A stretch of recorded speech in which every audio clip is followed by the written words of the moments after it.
పొలాలనన్నీ హలాల దున్ని ఇలాతలంలో హేమం పిండగ జగానికంతా సౌఖ్యం నిండగ విరామమెరుగక పరిశ్రమించే బలం ధరిత్రికి బలికావించే కర్షక వీరుల కాయం నిండా కాలువ కట్టే ఘర్మజలానికి ఘర్మజలానికి ధర్మజలానికి ఘర్మజలానికి ఖరీదు లేదోయ్. నరాల బిగువు కరాల సత్తువ వరాల వర్షం కురిపించాలని ప్రపంచ భాగ్యం వర్ధిల్లాలని గనిలో వనిలో కార్ఖానాలో పరిప్లవిస్తూ ధనిక స్వామికి దాస్యం చేస్తూ యంత్రభూతముల కోరలుతోమే కార్మిక వీరుల కన్నుల నిండా కనకన మండే గలగల తొనకే విలాపాగ్నులకు విషారాశులకు ఖరీదు కట్టే శరాబు లేదోయ్. కావున లోకపుటన్యాయాలు కాల్చే ఆకలి కూల్చే వేదన దారిద్ర్యాలు దౌర్జన్యాలు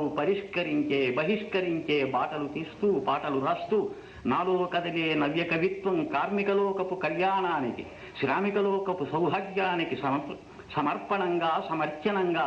త్రిలోకాలలో త్రికాలాలలో శ్రమైక జీవన సౌందర్యానికి సమానమైనది లేనే లేదని కష్టజీవులకు కర్మవీరులకు నిత్యమంగళం నిర్దేశిస్తూ స్వస్తివాక్యములు సంధానిస్తూ స్వర్ణవాద్యములు సంరావిస్తూ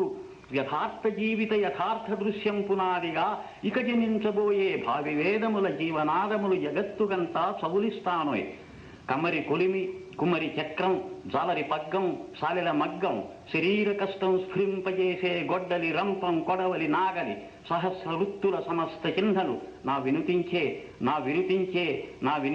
నవీన గీతికి నా విరచించే నవీన రీతికి భావం భాగ్యం ప్రాణం ప్రణవం అని ప్రతిజ్ఞలో గేయం రాశాను.